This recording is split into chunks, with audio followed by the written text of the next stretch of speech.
إن الحمد لله نحمده ونستعينه ونستغفره ونعوذ بالله من شرور أنفسنا ومن سيئات أعمالنا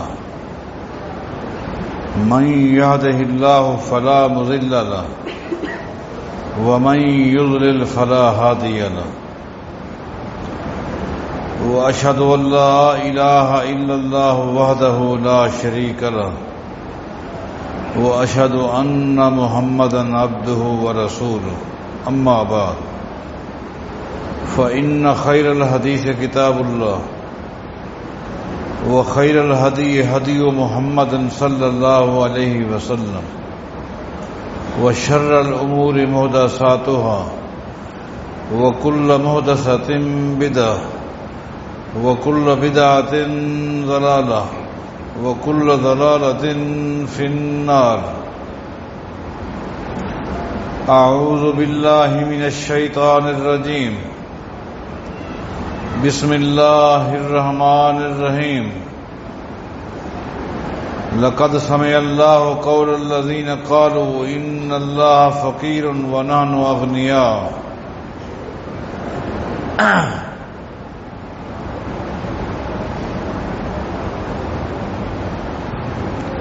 سیدنا ابو بکر صدیق رضی اللہ تعالی عنہ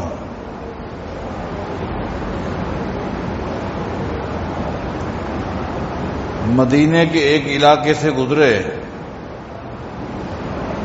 کیا دیکھتے ہیں؟ ایک یہودی عالم لوگوں کو جمع کر کے اسلام کے خلاف انہیں اکسا رہا ہے.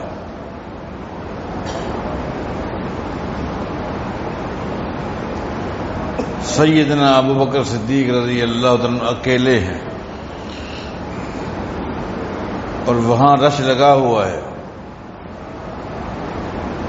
ابو بکر صدیق رضی اللہ تعالیٰ عنہ کی دینی غیرت پر آپ غور کریں، ایمانی غیرت پر آپ غور کریں. جو ابو بکر صدیق کے ایمان میں شک کرتے ہیں وہ ذرا غور کریں. جو ابو بکر صدیق کی دینی غیرت میں بھی شک کرتے ہیں وہ بھی غور کریں. ابو بکر صدیق رضی اللہ تعالیٰ عنہ نے یہ نہیں دیکھا میں اکیلا ہوں، کچھ کہا ٹوٹ پڑے تو کیا بنے گا، نہیں، سب چیزوں کی پرواہ کیے بغیر فرمایا اتق اللہ واسلم. یہودی عالم سے کہا اتق اللہ، اللہ سے ڈر جا. اسلم، تیری نجات اسی میں ہے کہ تو اسلام میں داخل ہو جا. ان کو تو گمراہ کر رہا ہے. انک لتعلم ان محمدً رسول اللہ. ہو سکتا ہے ان کو علم نہ ہو لیکن تو جانتا ہے کہ محمد اللہ کے سچے رسول ہے. تجدونہ مکتوباً فی التوراۃ والانجیل. تو تورات بھی پڑھتا ہے، انجیل بھی پڑھتا ہے. تو نے تو تورات میں بھی محمد مصطفیٰ کا ذکر پڑھا ہے، انجیل میں بھی پڑھا ہے.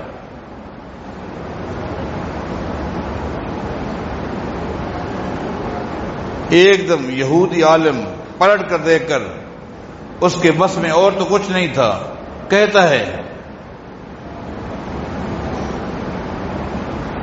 نہ ہمیں محمد کی پرواہ ہے نہ محمد کے رب کی پرواہ ہے.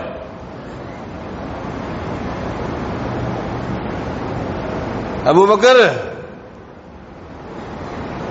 ہم تمہارے رب کو کیا کریں گے؟ نبی کو نہیں، رب کو کیا کریں گے جو ہم سے سود پہ قرضے مانگتا ہے.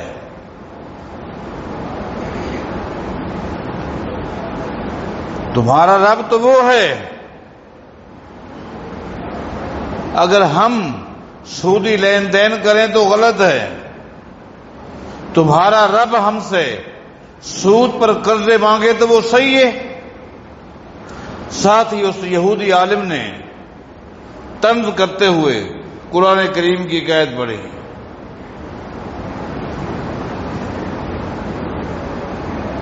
کہ تمہارے محمد کا یہ کہنا ہے صلی اللہ علیہ وسلم کہ اللہ فرماتا ہے میں من ذا الذی یقرض اللہ قرضا حسنا فیضاعف لہ، وہ کہتا ہے کہ رب کہتا ہے کون ہے جو مجھے قرض حسنا دے، میں اس کو ڈبل کر کے دوں گا، ڈبل سے بھی بڑھا کر دوں گا۔ اس نے کہا یہی تو سود ہے، ڈبل کر کے، ڈبل سے زیادہ بڑھا کر دینا، یہی تو سود ہے۔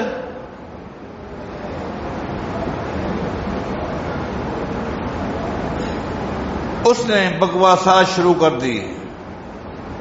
ابو بکر صدیق رضی اللہ تعالیٰ عنہ نے جب یہ دیکھا اللہ کی ذات کے اندر یہ بے ادبی اور گستاخی پہ اتر آ گیا ہے، نہیں دیکھا کیا بنے گا، آگے بڑھے، زوردار اس یہودی عالم کے چہرے پہ تھپڑ دے مارا۔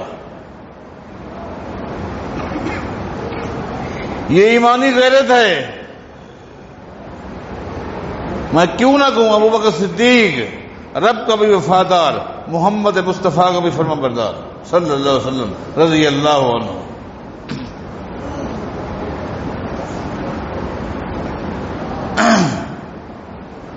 ایک دم یہودیوں کے حلقے میں سناٹا طاری ہو گیا، کسی کی ہمت نہ ہوئی کہ آگے بڑھے۔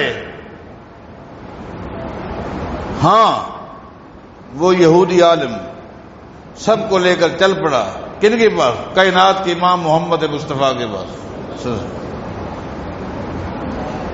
آپ کے دوست نے، آپ کے ساتھی نے میرے ساتھ یہ زیادتی کی ہے، میرے چہرے پہ تھپڑ مارا ہے۔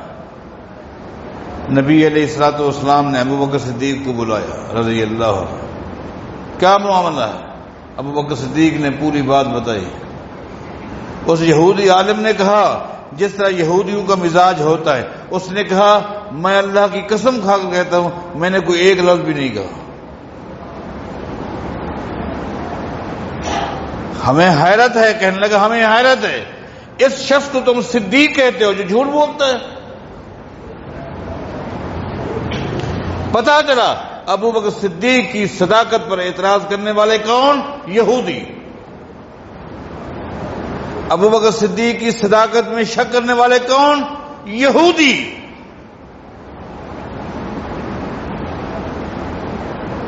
نبی علیہ السلام نے فرمایا ابو بکر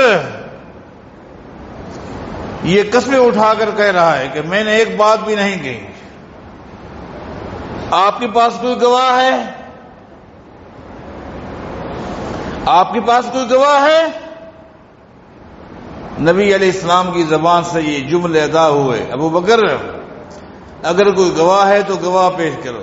ایک دم جبریل قرآن لے کر آ گیا۔ اللہ فرماتا ہے لقد سمع اللہ قول الذین قالوا ان اللہ فقیر ونحن اغنیاء۔ اے میرے پیغمبر، ابو بکر صدیق کی سچائی، صداقت کی میں رب گواہی دیتا ہوں۔ لوگوں، جس ہستی کی صداقت کو رب بیان کرے، جس ہستی کے لیے گواہ کے طور پر اللہ قرآن نازل کرے، اس کے ایمان میں شک کرتے ہو؟ اس کے عقیدے میں شک کرتے ہو؟ اس کی دینی غیرت میں شک کرتے ہو؟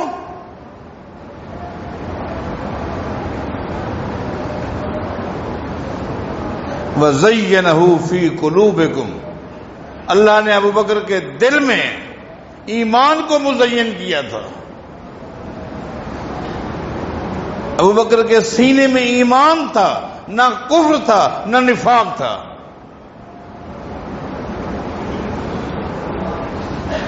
امام سیوطی نے باپ بیٹے کا ایک مکالمہ پیش کیا ہے، امام سیوطی نے تاریخ الخلفاء کے اندر۔ باپ کا نام کیا ہے؟ ابو بکر صدیق رضی اللہ عنہ۔ بیٹے کا نام کیا ہے؟ سیدنا عبد الرحمن رضی اللہ عنہ۔ آپ کو یہ معلوم ہوگا کہ ابو بکر صدیق رضی اللہ تعالیٰ عنہ سب سے پہلے مردوں میں ایمان لانے والے ہیں، لیکن ان کے بیٹے عبد الرحمن نے اسلام قبول نہیں کیا تھا، کافی عرصے تک وہ کفر میں رہے، حتیٰ کہ اسلام اور کفر کے درمیان جو پہلا معرکہ ہوا، پہلی لڑائی بدر کی لڑائی، اس لڑائی میں بھی عبد الرحمن کافروں کی صف میں شامل تھا۔ بہت بعد جب مسلمان ہوا تو ایک دن اپنے باپ ابو بکر صدیق رضی اللہ تعالیٰ عنہ سے کہتے ہیں، بابا بدر کی لڑائی کے اندر کئی مرتبہ آپ میری تلوار کی زد میں آئے تھے، کئی مرتبہ آپ میری تلوار کی زد میں آئے تھے، میں چاہتا آپ کے ٹکڑے کر دیتا، لیکن باپ سمجھ کر رعایت کر دی، سائڈ پہ ہو گیا، کچھ بھی ہے، باپ دادے کو دین کو اس نے چھوڑا ہے، کچھ بھی ہے میرا باپ ہے، باپ سمجھ کر میں چھوڑتا رہا، رعایت دیتا رہا۔ آگے ابو بکر صدیق نے کیا جواب دیا، اللہ کیا ہی جواب ہے، پتہ چلتا ہے کہ ابو بکر صدیق کے سینے میں ایمان تھا اور کچھ نہیں تھا۔ فرمایا لیکنک لو احدثت لی لم امل عنک، عبد الرحمن چونکہ تیرے دل میں کفر تھا، کفر کی محبت تھی، باپ سمجھ کر تو نے مجھے چھوڑ دیا، میرے سینے میں ایمان کی محبت تھی، ایمان کی غیرت تھی، اگر تو میری تلوار کی زد میں آتا میں دو ٹکڑے کر کے رکھ دیتا۔ اس بندے کے ایمان میں شک کرتے ہو؟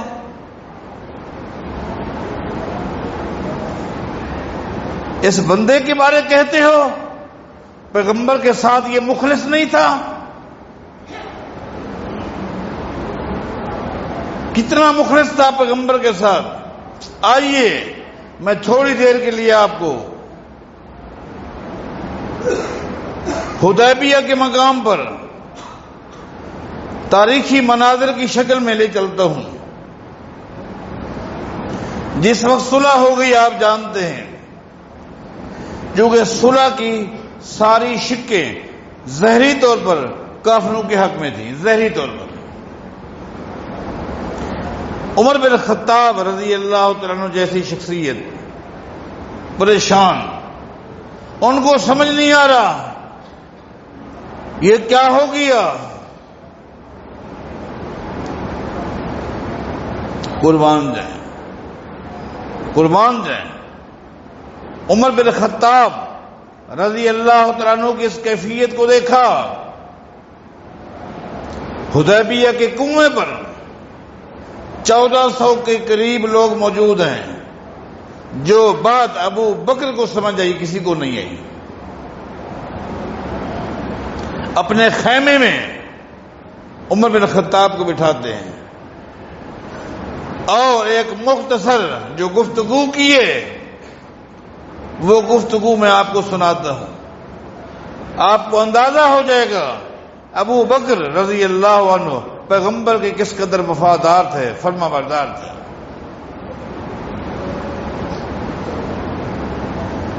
فرماتے عمر سن لے،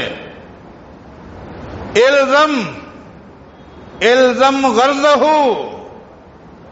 اگر یہ گفتگو کر رہے ابو بکر صدیق اپنے خیمے میں عمر بن خطاب کو بٹھا کر کیا کہتے ہیں، الزم غرضہ، عمر اگر نجات چاہتا ہے، اللہ کی رضا چاہتا ہے، خوشنودی چاہتا ہے، عمر اگر جنت چاہتا ہے تو ایک ہی کام کرنا ہوگا، وہ کہ الزم غرضہ، کائنات کے امام محمد مصطفیٰ کا دامن تھام لے۔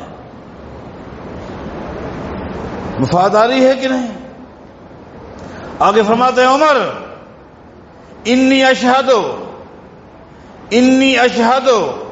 انہ رسول اللہ وان الحق ما امر بہ، عمر میرے پیغمبر نے جو آج فیصلہ سنا دیا ہے، تیری عقل نہیں مانتی نہ مانے، تیرا ذہن قبول نہیں کرتا نہ کرے، لیکن سن لے یہ حق ہے، اس میں غلطی کوئی نہیں ہے۔ آگے فرمایا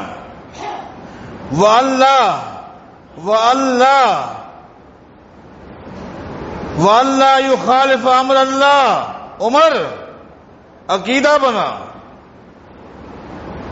عمر عقیدہ بنا کہ کائنات کے امام اللہ کے حکم کی نافرمانی نہیں کرتے، یہ بھی عقیدہ بنا۔ وَلَن يُضَيِّعَهُ اللَّهُ، اللہ تعالیٰ کسی بھی موڑ پر اپنے پیغمبر کو رسوا نہیں کرے گا۔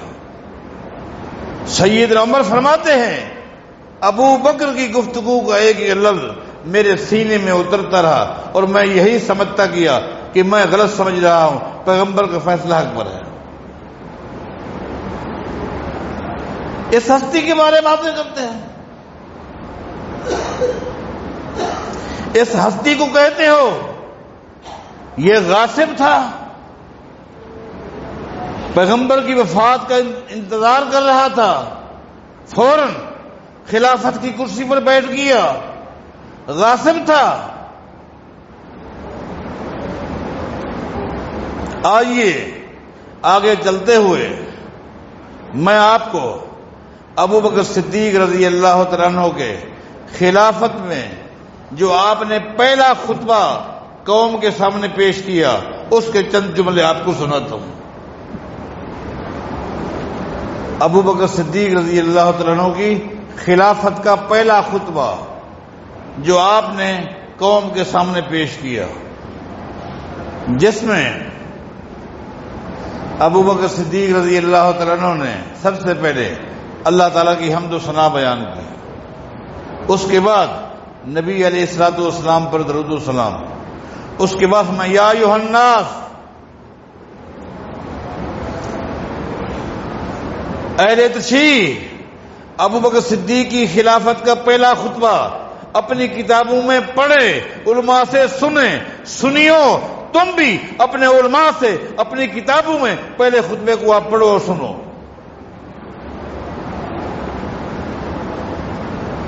یا ایھا الناس ابو بکر صدیق کا پہلا خطبہ ہے، او لوگو قد ولیت علیکم ولست بخیرکم، قد ولیت علیکم، لوگو میرا رب گواہ ہے میں خلیفہ نہیں بنا، میں والی نہیں بنا، مجھے تم لوگوں نے بنایا ہے، مجھے والی بنا دیا گیا ہے، میری کوئی چاہت نہیں تھی، میری کوئی خواہش نہیں تھی۔ قد ولیت علیکم، مجھے تم پر والی بنا دیا گیا ہے، ولست بخیرکم، ولست بخیرکم، لوگو آج میری پہلی بات نوٹ کر لو، ولست بخیرکم، میں اپنے آپ کو عقیدے میں، عمل میں، اخلاق میں، علم میں، کردار میں تم لوگوں سے اپنے آپ کو میں بہتر نہیں سمجھتا۔ تم عمل میں مجھ سے بہتر، عقیدے میں مجھ سے بہتر، علم تمہارے پاس زیادہ، اخلاق تمہارے پاس زیادہ، ولست بخیرکم، میں تم سے افضل نہیں۔ بتاؤ بتاؤ، آگے فرماتے لوگو اطیعونی، اب چونکہ میں والی بن چکا ہوں، اطیعونی، اب میرا پہلا حکم نامہ یہی ہے کہ تم نے میری اطاعت کرنی ہے۔ اطیعونی، سنو، اطیعونی، اب تم نے میری اطاعت کرنی ہے، میری فرما برداری کرنی ہے۔ کب تک؟ کب تک؟ ما اطاعت اللہ و رسولہ، جب تک یہ دیکھو ابو بکر بھی اللہ کی رسول کی اطاعت کر رہا، جب تک ابو بکر اللہ اور اللہ کے رسول کی اطاعت کرتا رہے تم بھی ابو بکر کی اطاعت کرتے رہو۔ آگے کیا کہا؟ فَإِنْ عَصَيْتُ اللَّهَ وَرَسُولَهُ، لوگوں اگر میری زندگی میں کوئی ایسا موڑ آ جائے کہ تم دیکھو ابو بکر اللہ اور اللہ کے رسول کی اطاعت والی پٹڑی سے ہٹ چکا ہے۔ فلا طاعت علیکم فی معصیت اللہ، خبردار اگر کبھی دیکھو کہ میں اللہ کا یا اللہ کے رسول کا نافرمان ہو گیا ہوں، اس وقت ابو بکر جیسے لوگ پوری دنیا میں جمع ہو جائیں، کسی کی بات نہیں مانو۔ بتاؤ کیا ابو بکر صدیق نے اپنے دور خلافت میں اپنے حکم نامے جاری کیے تھے؟ کیا کہہ رہے؟ میری اطاعت کرنا، اس لیے کہ اللہ کا قرآن کہتے ہیں یا ایھا الذین آمنوا اطیعوا اللہ واطیعوا الرسول واولی الامر منکم۔ ایمان والو اللہ کی اطاعت کرو، اللہ کے رسول کی اطاعت کرو، واولی الامر منکم، اور جو تم میں سے والی ہو اس کی بھی اطاعت کرو۔ ہاں قرآن نے کہا فَإِن تَنَازَعْتُمْ فِي شَيْءٍ فَرُدُّوهُ إِلَى اللَّهِ وَالرَّسُولِ، اگر والی کے ساتھ تمہارا اختلاف ہو جائے، پتہ چلا قرآن کریم کی اس نص سے پتہ چلا اللہ کے ساتھ اختلاف نہیں ہو سکتا، اللہ کے رسول کے ساتھ اختلاف نہیں ہو سکتا، ہاں والی کے ساتھ، عالم کے ساتھ، امام کے ساتھ، حاکم کے ساتھ اختلاف ہو سکتا ہے۔ اسی آیت کی طرف اشارہ کر رہے ہیں کون؟ ابو بکر صدیق رضی اللہ عنہ،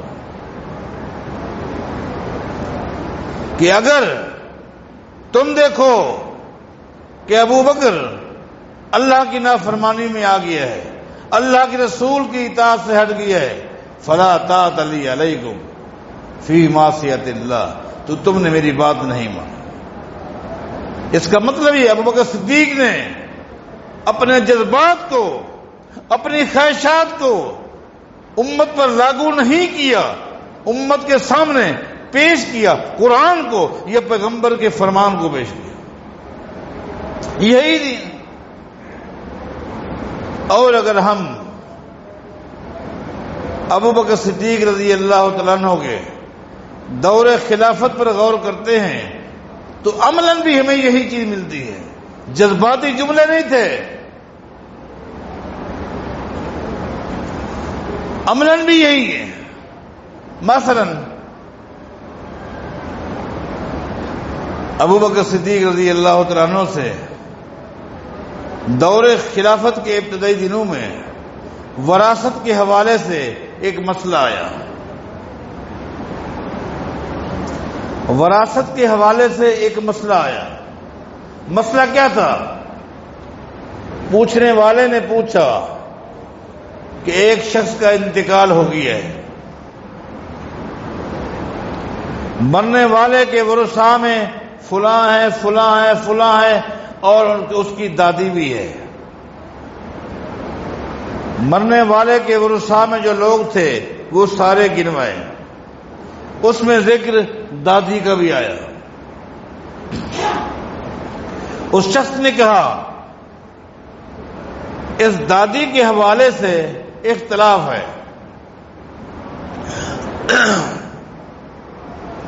بعض لوگ کہتے ہیں دادی کو اس کنڈیشن میں ملے گا، بعض کہتے ہیں کہ نہیں ملے گا، لیکن سب نے کہا خلیفہ کے پاس چلتے ہیں، وہ جس طرح کہیں گے ویسے کر لیں گے۔ تو آپ کے پاس آئے ہیں ابو بکر صدیق رضی اللہ عنہ نے کیا جواب دیا؟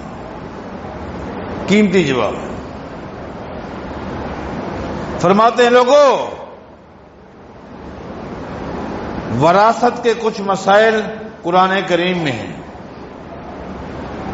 اور وراثت کے کچھ مسائل احادیث پاک میں ہیں۔ کیونکہ قرآن بھی اللہ کی وحی ہے، حدیث بھی اللہ کی وحی ہے، اور میں نے جو دیکھا ہے دین اسلام کا مجھے کوئی ایک مسئلہ بھی ایسا نہیں ملا جس کے پورے مسائل اور حل صرف قرآن کریم ہے۔ نماز سے لے کر وراثت تک، وراثت مرنے کے بعد ہوتا ہے. تاریخ پیدائش سے لے کر تاریخ وفات تک جتنے بھی مسائل ہیں ان میں سے ہر مسئلے کا حل کچھ چیزیں قرآن میں ہیں، کچھ چیزیں حدیث میں ہیں.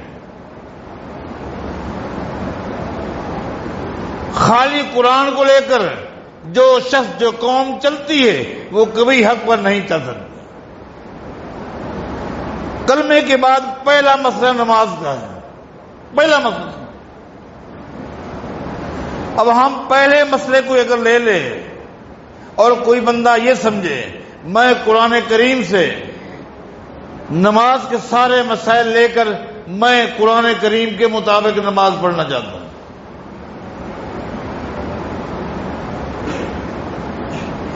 یقین کیجئے وہ بے نمازی مرتد ہو کر تو مر سکتا ہے لیکن نماز نہیں پڑھ سکتا. ہم ان سے پوچھیں گے قرآن کریم نے نماز پڑھنے کا حکم دیا ہے، بار بار کہا اقیم الصلاۃ اقیم الصلاۃ اقیم الصلاۃ اقیم الصلاۃ، نماز قائم کرو نماز قائم کرو نماز. اب آپ مجھے یہ بتائیں نماز کی ابتدا کیا ہے، نماز کی انتہا کیا ہے؟ نماز کس کلمہ سے شروع ہوتی ہے؟ نماز کس کلمہ سے، کس دعا سے، کس جملے سے شروع ہوتی ہے اور کس کلمہ پر ختم ہوتی ہے؟ مجھے قرآن کریم میں بتائیں.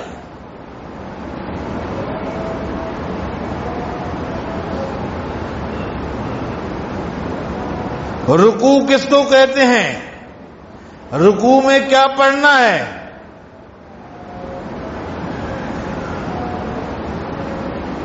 سجدہ کس کو کہتے ہیں؟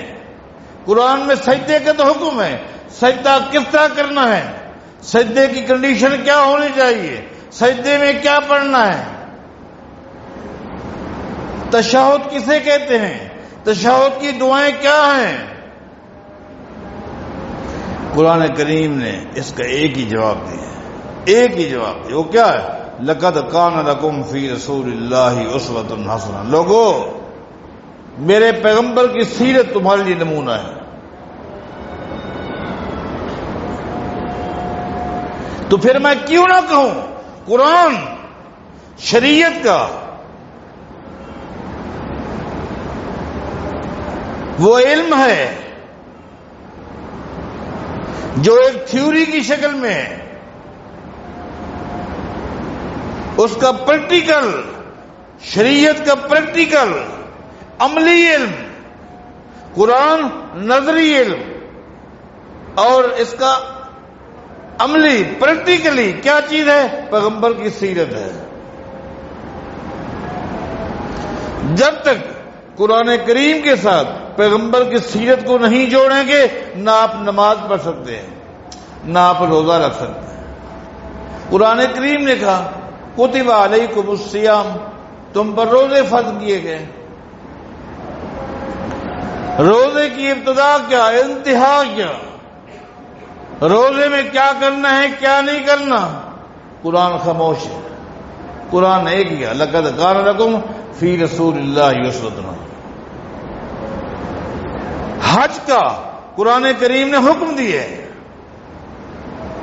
قرآن کریم نے حکم دیا ہے وَلِلَّهِ عَلَى النَّاسِ حِجُّ الْبَيْتِ، حج کا حکم دیا. حج کہتے کس کو ہے؟ حج کس طرح شروع کرنا ہے، کس تاریخ سے شروع ہوتا ہے، کس تاریخ پر مکمل ہوتا ہے، حج کی ارکان کیا ہیں، حج میں کیا کام نہیں کر سکتے کیا کر سکتے ہیں، کون بتائے گا؟ صرف ایک ہی جواب ہے لَقَدْ كَانَ لَكُمْ فِي رَسُولِ اللَّهِ أُسْوَةٌ. لوگوں قرآن کو، میرے پیغمبر کی سیرت کو الگ نہ کرو، جدا نہ کرو، ورنہ عقیدہ بھی برباد ہو جائے گا، عمل بھی برباد ہو جائے گا. واپس آتے ہیں. اس شخص نے کہا یہ ورثہ ہیں فلاں فلاں فلاں، دادی بھی ہے، دادی کو کیا ملے گا؟ ابو بکر صدیق رضی اللہ تعالیٰ عنہ نے اگر اپنا حکم نافذ کرنا ہوتا تو بتا دیتے، اتنا دے دو، یہ نہ دو۔ کیا فرمایا؟ فرمایا وراثت کے کچھ مسائل قرآن میں ہیں، کچھ حدیث میں ہیں۔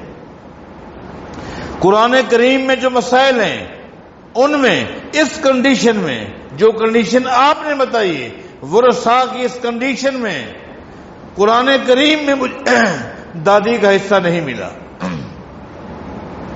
دادی کا حصہ مجھے نہیں ملا۔ حدیث کیا کہتی ہے؟ کیونکہ حدیث کو ہم الگ نہیں کر سکتے۔ حدیث میں کیا ہے اس بارے؟ حدیث کا علم ابو بکر کے پاس نہیں ہے۔ تو انتظار کر۔ کیا کہا؟ تو انتظار کر۔ سید سے کہا نماز کا وقت ہونے والا ہے، نماز کا وقت ہونے والا ہے، لوگ آئیں گے، لوگوں کے آگے یہ سوال رکھیں گے، اس کے بعد آپ کو جواب ملے گا۔ بتاؤ، نماز کا وقت ہو گیا، ابو بکر صدیق نے نماز پڑھائی، نماز کے بعد کھڑے ہو جاتے ہیں، کھڑے ہو جاتے ہیں، رعایا بیٹھی ہوئی ہے، خلیفہ کھڑا ہوا ہے، اور کیا کہتا ہے؟ لوگوں اتانی قضا و قضا، لوگوں وراثت کے حوالے سے میرے پاس یہ سوال آیا ہے۔ ابو بکر کے پاس اس سوال کے جواب کا علم نہیں ہے۔ اتانی قضا و قضا، میرے پاس یہ سوال آیا ہے، فَهَلْ عَلِمْتُمْ أَنَّ رسول اللہ صلی اللہ علیہ وسلم قضا فی ذالک بقضاء، لوگوں کیا تم میں سے کسی کے پاس اس مسئلے کے حل کے لیے اللہ کی نبی کی حدیث ہے کہ نہیں؟ لوگوں، یہاں ان لوگوں کا بھی رد ہو گیا جو کہتے ہیں کہ نبی علیہ السلام کے دور میں چونکہ آپ والی تھے، آپ مرکز و ملت تھے۔ کیا تھے؟ مرکز و ملت تھے، آپ کا حکم چلتا تھا، آپ کے بعد قیامت تک جو بھی مرکز و ملت ہوگا اس کا حکم چلے گا۔ لیکن نہیں، آج تو اللہ کے نبی چلے گئے، آج مرکز و ملت کون ہے؟ ابو بکر صدیق ہے، لیکن حکم کس کا چل رہا ہے؟ محمد رسول اللہ کا۔ آپ نے کہا کہ مرکز و ملت کا حکم چلے گا، آج تو مرکز و ملت ابو بکر صدیق ہیں، لیکن حکم کس کا چل رہا ہے؟ مرکز و ملت کا نہیں، قرآن و حدیث کا۔ کیا مطلب؟ لوگوں فَهَلْ عَلِمْتُمْ أَنَّ رسول اللہ صلی اللہ علیہ وسلم قضا فی ذالک بقضاء، یہ مسئلہ آیا ہے، یہ ورثاء ہیں، ان میں دادی بھی ہے، دادی کو ملے گا کہ نہیں ملے گا؟ مجھے تم میں سے لوگوں، او عمر، او عثمان، مجھے تم میں سے کسی کی رائے نہیں چاہیے، بلکہ مجھے یہ بتائیں تم میں سے کسی کے پاس اس مسئلے کے حل کے لیے محمد مصطفیٰ کا فرمان ہے کہ نہیں؟ ایک شخص کھڑا ہو جاتا ہے، غالباً مغیرہ بن شعبہ ہیں رضی اللہ عنہ، کہتے ہیں اے ابو بکر صدیق، جو سوال وراثت کے حوالے سے آپ سے کیا گیا بالکل یہی سوال نبی علیہ السلام سے کیا گیا تھا، اور میں اللہ کے نبی کے ساتھ بیٹھا تھا۔